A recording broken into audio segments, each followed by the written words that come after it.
The first technical presentation of the day is by engineer Farhan Mehboob, and he's going to present on engineering comfort conditions in open areas. Let me introduce Farhan Mehboob to you. He is graduated in mechanical engineering from University College London 1990, followed by a master's in refrigeration and air conditioning from King's College London 92. He's the head of mechanical engineering and a director of S. Mehboob and Company Consulting Engineers. He's Pakistan's premier NEP consulting firm with nearly 40 years standing. SMC has offices across Pakistan and in Middle East with projects located all the way up to the North Africa and Central Asia. He has had the honor of working with the top Pakistani and international architectural firms. He is presently working with the National Energy Conservation Authority, USAID, and also the provincial bodies to help roll out the code and compliance manual. Ladies and gentlemen, please welcome Engineer Farhan Mehboob.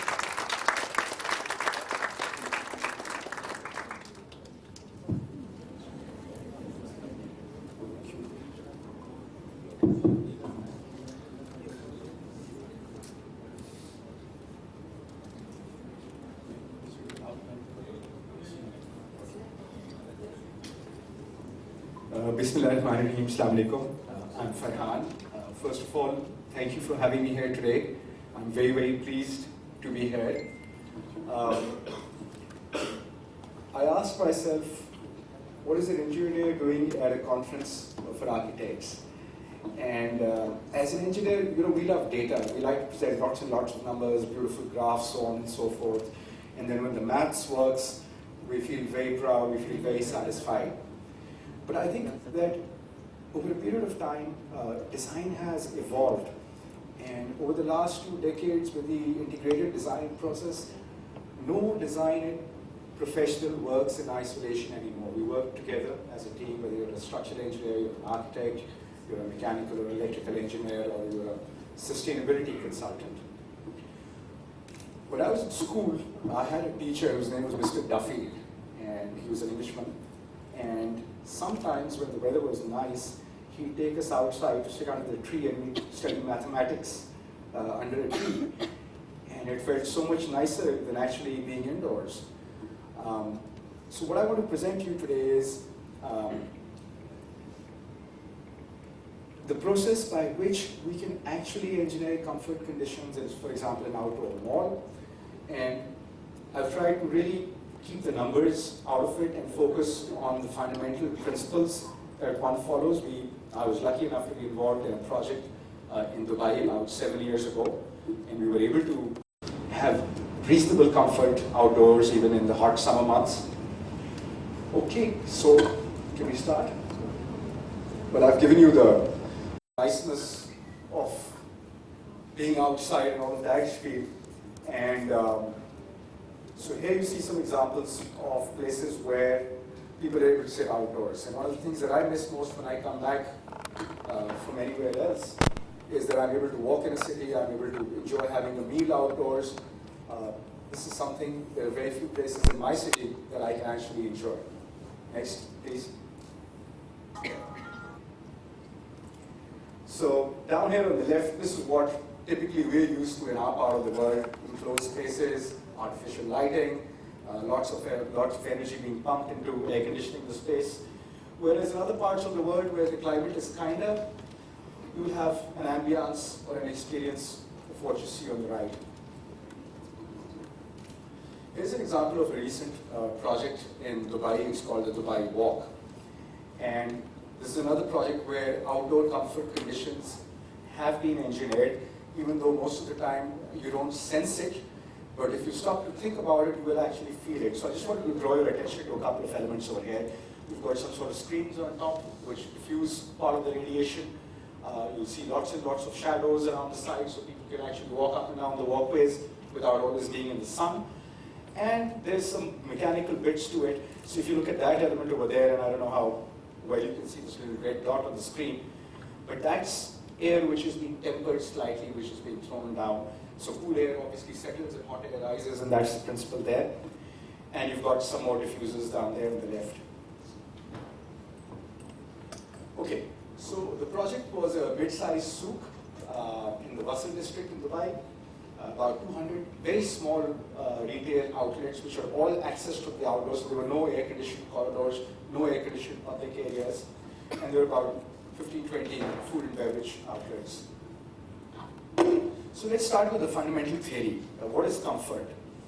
Comfort is when we're feeling happy, when we perceive that we're not too hot, we're not too cold, it's not too windy, it's not too dry. And so there are 5 or 6 factors which affect the human being's perception of comfort. You obviously have the obvious ones, which are air temperature, the humidity or the amount of moisture that the air has, which has a direct bearing on whether you're able to sweat and cool your body or whether you're not able to sweat and cool your body. There's wind velocity, and then you have direct radiation from the sun, and you have something called diffuse solar radiation, because when direct radiation hits the cloud, it sort of goes all over the place. And then you have infrared radiation. This is the radiation which comes out of walls, footpaths, so on and so forth. The direct radiation from the sun is absorbed, and then it's thrown back as infrared radiation. Lots and lots of studies have been done about comfort indoors, and Ashley has done a lot of work, and you have something called Standard 55, which is for thermal comfort of occupants in buildings, and we talk about various types of buildings, so on and so forth. There's not that much work being done on outdoor comfort conditions, but I found a really interesting chart which sort of sums things up. And what you see on this chart is you've got temperature on the vertical axis, and you've got relative humidity on the horizontal axis. You see this line over here, this horizontal line. This is where, and this area which is comfortable, so that little zone over there is where people feel most comfortable. And this is purely empirical. What they do is they actually poll people, right? And they take all these readings, and based on a predicted mean vote or percentage satisfied or dissatisfied, that's how all of this stuff comes across. So if you move to the left over here, it says too dry, which means the relative humidity is very low. You move to the right, it's going to be sultry and hot as you move up a couple of degrees, so on and so forth. And there is this little curve which comes down here which says which is the limit of light work. So this is where people are really comfortable, and they're still able to work reasonably well at a site and so on and so forth in this area. But beyond that, it's really not nice to make people work in an environment such as that. If you look at other places which are very cold, you go below the 20-degree mark for the horizontal line, and the colder you get, the more sunshine you need to feel comfortable, whereas as you get up to 20 degrees and beyond, you want to be in the shade to stay away from the direct radiation. So, today I'm going to talk about some passive design strategies, some evaporative cooling strategies, and some mechanical cooling strategies.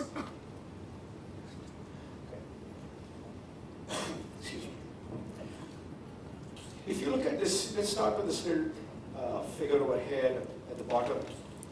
You'll see that there's a walkway. You've got people down there. So can everybody sense where I'm trying to point this thing? Or would you like me to go up and sort of point it out? Maybe that might get it better.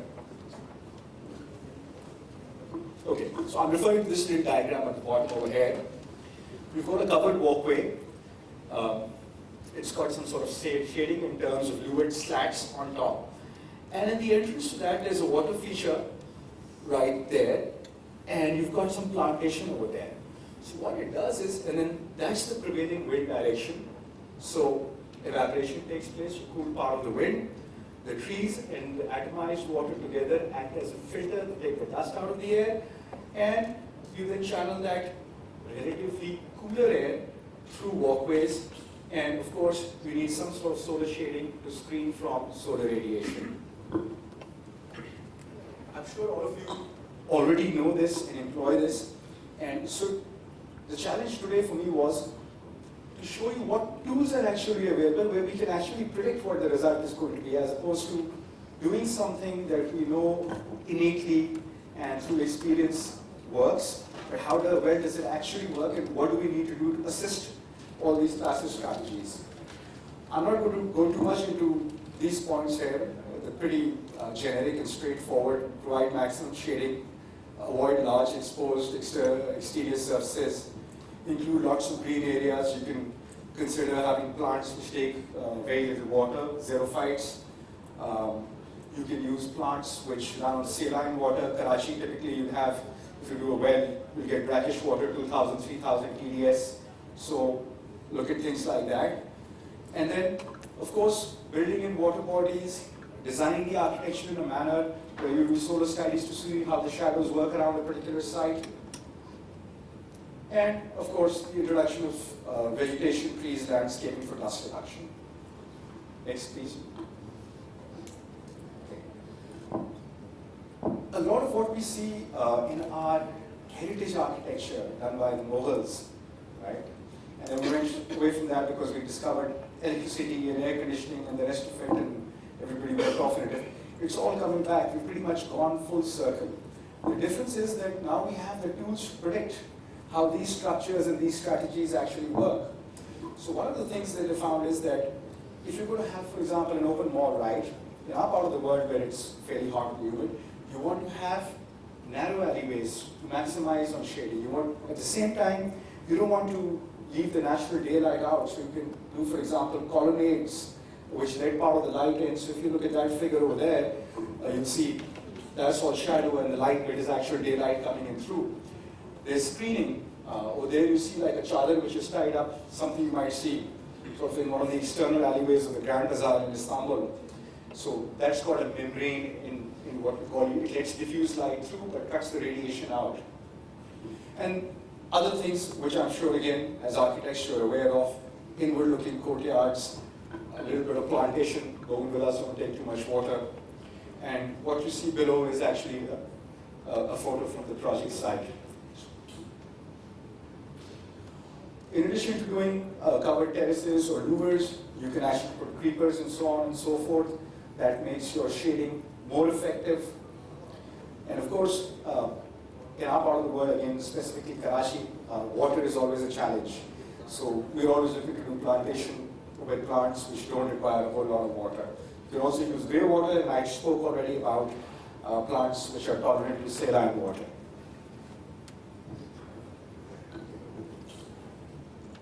For a long time,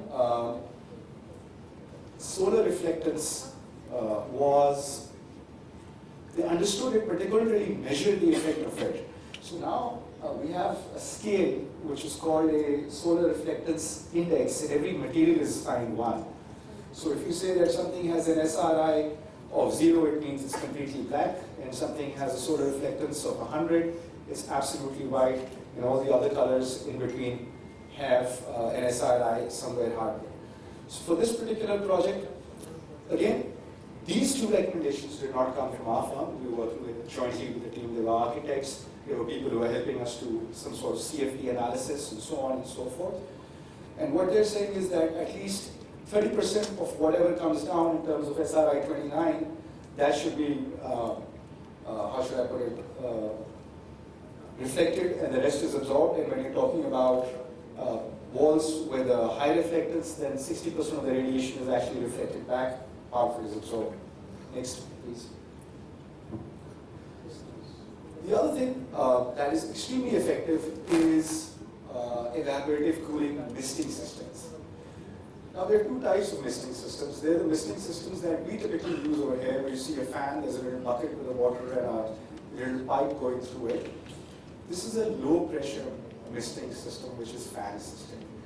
What the low pressure does is that it makes large droplets of water, so the surface area of the water that is evaporated is actually small. So it really doesn't produce that much cooling. If you want a really effective way of producing a lot of cooling with very little amount of water, we use something which is called flash evaporation, which means that you have these nozzles and you have a system which operates at 800 to 1000 psi. Okay, I'm already halfway through. Okay, and what that does is that it creates very small particles of water, almost 1/10 the size of your hair, and they instantaneously evaporate.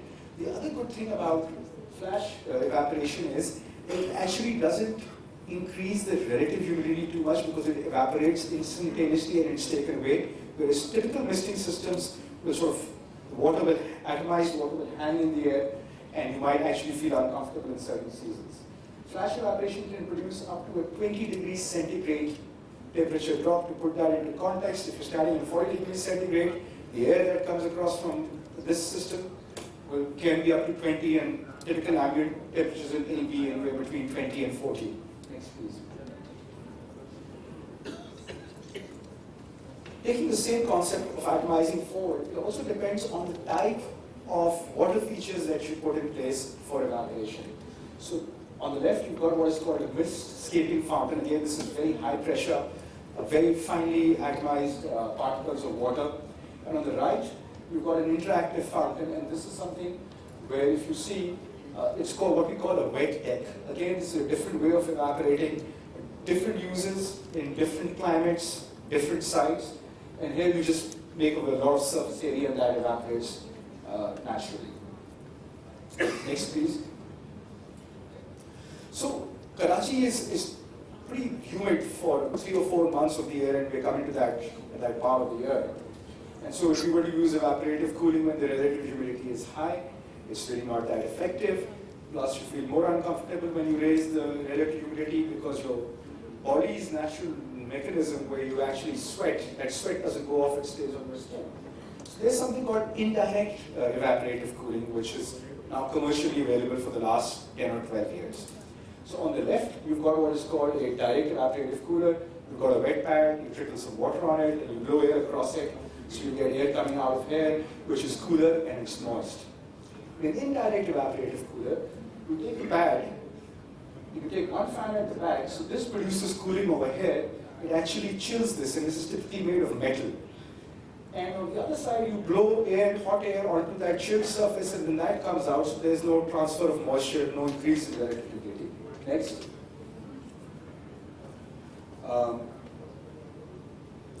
Mechanical ventilation, evaporation, much cheaper to do than central air conditioning in a closed mall. The estimated cost of operation is almost a quarter of that as compared to air conditioning. And in terms of first cost, air conditioning is twice as expensive as using these strategies. There are no pollutants, there's no refrigerant, water is a refrigerant, and there are only 2 parts in it. One is a fan, and one is a motor, easy to maintain. Next. Okay. Tani, how much time do I have? Oh, I still have 25 minutes?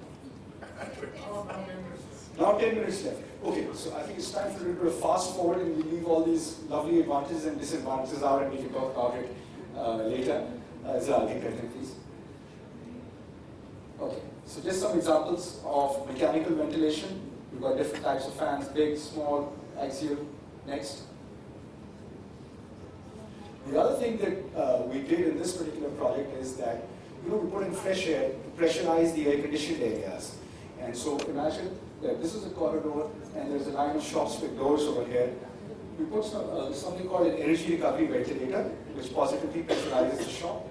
That indoor air is cooled to 23 degrees and you've got a little heat wheel in there. So the exhaust is actually coming back into the walkways and you get colder air than the ambient air. And so part of the cooling was actually done using this strategy. And you can see that over here in this particular diagram.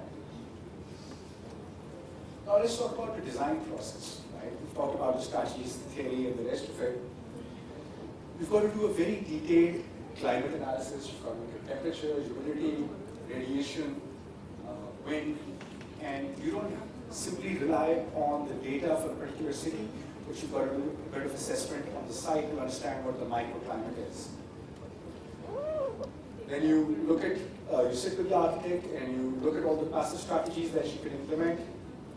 And then, for this particular project, we had to do CFD modeling for wind to understand whether the site was going to be still, because when it's still, it's uncomfortable. When it's breezy, you feel much better. And then we made a set of recommendations based on the strategies that we talked about, which were not passive. Next. Give you a sense of the weather. Very hot, summer months, typically greater than 41 degrees centigrade. Nights are very hot. Average temperature in summer is about 30 degrees centigrade. and there's very little rainfall, and you get a lot of sunshine. Now, this data is made available by Dubai Civil Aviation. And we took all this data and we put it into a very nice computer model. And what this shows you is cloud cover analysis. And this axis over here is the number of weeks. That's starting in January. Somewhere over here is June or July. I'm not sure you can read this, but just so you have low cloud cover over here. And in the winter months, you have slightly higher cloud cover.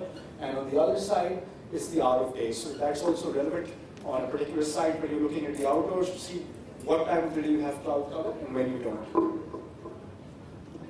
Similarly, we have wind data for Dubai, which tells us that typically around 8 o'clock in the evening, you see a ridge over here, so it's breezy in the evening and it's still, and the summer months have a lot more breeze. That's again the weeks over there. Next.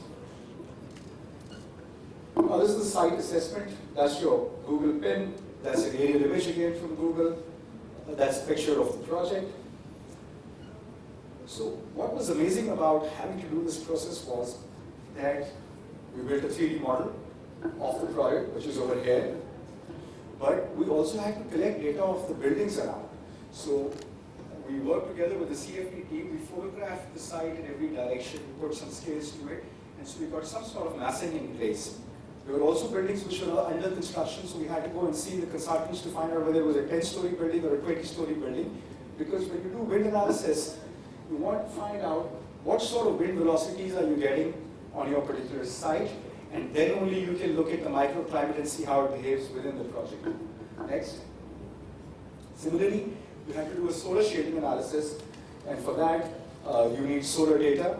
And so this is the angle of the sun imposed on the actual site using GPS coordinates. This is June. That's on the 21st of June. This is the summer solstice. That's the actual position of the sun. And you move down July, August, September, October, and you can see the sun go lower in the sky in winter. Here's an output of the shading analysis. And this starts somewhere at 7 a.m. The sun is coming from this side, so the shadows are in this direction. And we move up 8, 9, 10, and you can see in the afternoon, 1 p.m., 2 p.m., there are very little shadows, which means that part of the walkways had to have actual screening, and they had to have covered walkways over there to ensure that people are not uncomfortable at those times. And as we move through the evening, you can see that we get to about 4 or 5, we start getting shadows coming from the other direction. So next, please. We also put a wind totalizer and a weather station on the site to get a better sense of how the microclimate related to the overall climate of Dubai. And you'll see that the wind typically was northwesterly around 3 o'clock, and the site was challenging because it was covered on all 3 sides from the windward direction with buildings which were much taller than this particular project. Some more data that we needed. This is called a wind rose. This tells you the direction of the wind, and there's a little scale over there. It tells you the number of hours. So for example, this black dot over here tells you that the wind is coming sort of northwest at what degrees and at what velocity, somewhere around 20-25 kilometers per hour. And how many hours in the summer months are you actually getting that sort of wind? Again, we make it site specific, and we put our project into it to see how it's going to behave. So the CFD analysis, once it's done, you can present it in a number of different ways. On this, the light blue color is where the average wind velocity is greater than half a meter per second, which means that people are going to be comforted. Anytime that you have a velocity which is lower than 0.5 meter per second, it's extremely still and people are very uncomfortable. So now we've got all these locations in these pockets in the dark blue, which tells us where we need ventilation, which means we need some kind of fans to stir up the air and increase the velocity. We then broke the big site down into smaller blocks over there, and so we could analyze each one in more detail. And out of that came a set of recommendations. Where should we put shading? Where do we need spray mist atomization? Where do we need fans? I'm not going to go into too many specifics because of paucity of time. But every block was analyzed with velocities, with solar shading, and then we looked at the potential of, for example, where we could place water bodies, what sort of plantation needed to be put in it, and what the effect of that was going to be. So for example, again, coming back to the very generic basic diagram, recommendation came out that we need shading over here in the courtyard because of the width, so the shadows are not going to be long enough. We need to filter the air, we need some sort of atomizing spray mist water body, and you have cooler air. And all of this is done, all the alleyways or the corridors were kept in the direction of the predominant wind flow, so it naturally came and went right through the site. So filtered, cooled, it fed into these places. Pergolas here, again, to cut out solar radiation but get the light through. And that gives you just a little bit of, this is solid shading, and that is pergolas over there. Next.